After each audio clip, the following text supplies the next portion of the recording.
নমস্কার বন্ধুরা, Dipa and two sons লাইফস্টাইলে আপনাদের সবাইকে স্বাগত। আমি আজকে বাড়ির সবার জন্য রান্না করব দই কাতলা। প্রথমে দিয়ে দেব একটা তেজপাতা আর একটাই শুকনো লঙ্কা। বেশি ঝাল দেবো না, কারণ আমার বাড়িতে না বয়স্ক মানুষ আছে।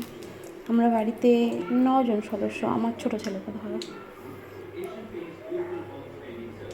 দাদা শ্বশুর, দিদি শাশুড়ি, শ্বশুর শাশুড়ি, দেওর, আমার 2 ছেলে, আমার হাজব্যান্ড।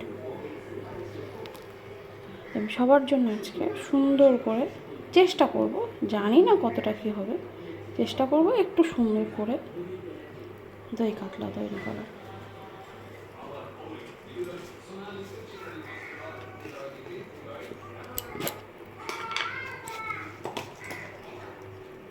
আমি দিয়ে দেবো একটুখানি জিরে, একটু পেঁয়াজ কুচি,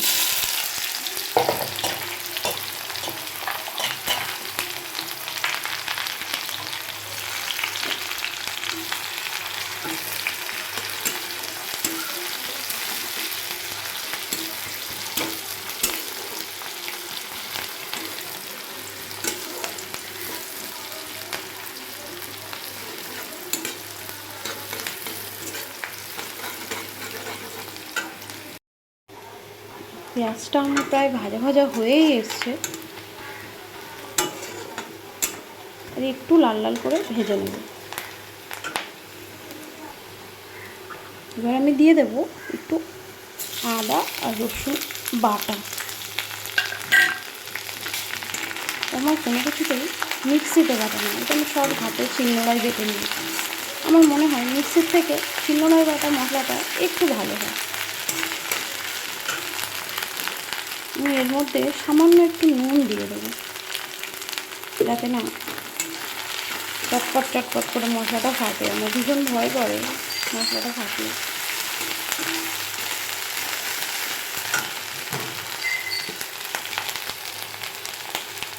এবারে দিয়ে দেবো একটু জিরে আর গোলমরিচ বাটা।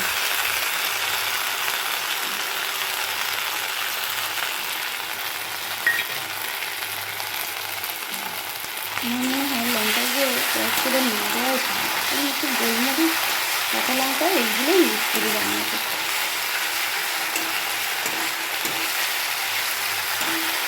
গুঁড়ো লঙ্কা খুব একটা ইউজ করি না।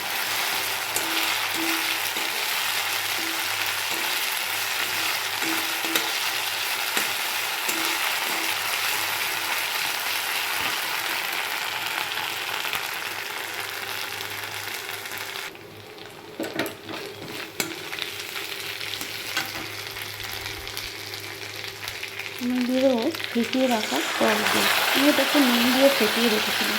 আমার মনে হয় তাতে দইটা একটু ভালোই হয়, ছানা ছানা কেটে যায় না।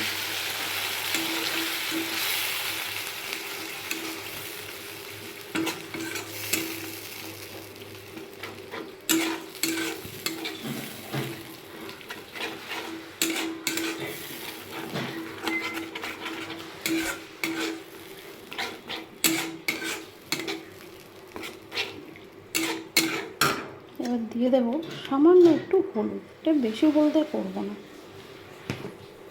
যেহেতু দই কাতলা একটু সাদা সাদাই করবো।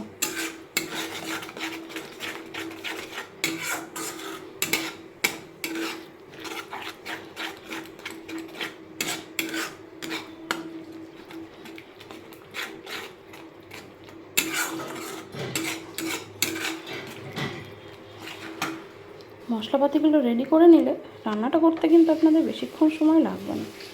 মশলাটাই তো রেডি করতে একটু টাইম লাগবে।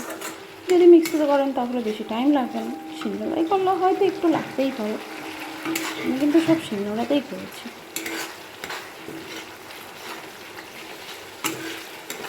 শিলনোড়ার মশলা বাটাটা ভালোই টেস্ট হয়।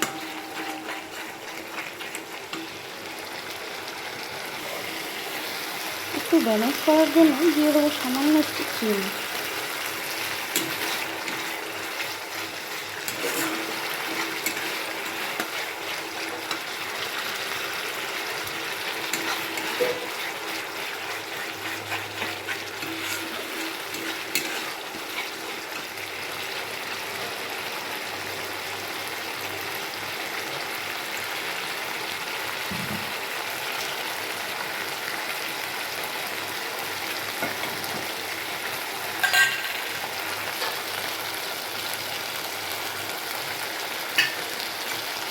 মশলাপাতি থেকে তেলটা ছেড়েই দিয়েছে, এবার জল দিয়ে দেবো।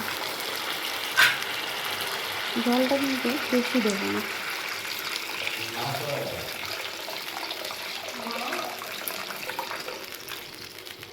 জলটা দেবো সামান্য।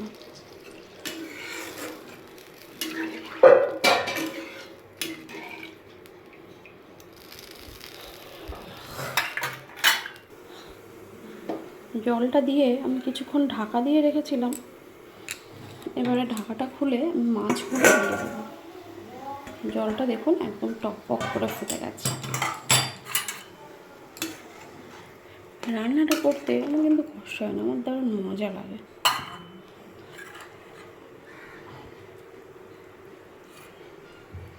সবার জন্য ভালোবেসে রান্না করতে বেশ ভালোই লাগে।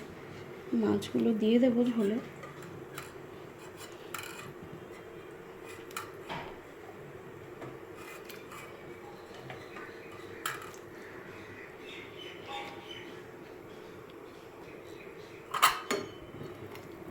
মাছগুলোকে একটু ঝোলের সাথে ফুটিয়ে নেব ভালো করে। আবার আমি এটাকে একটু ঢেকে দেবো, যাতে মাছটার ভেতরে ঝাল নুনটা ঠিকঠাক ঢুকে যায়। এটাকে এবার ঢেকে দিলাম। দেখুন রান্নাটা আমার অলমোস্ট হয়েই এসছে। আমি জানি আপনারা আমার থেকেও বেশি ভালো রান্না করেন, বাট আমি জাস্ট করলাম, আপনাদের সাথে জাস্ট শেয়ার করলাম। আপনারও মন হইল কষ্ট সময়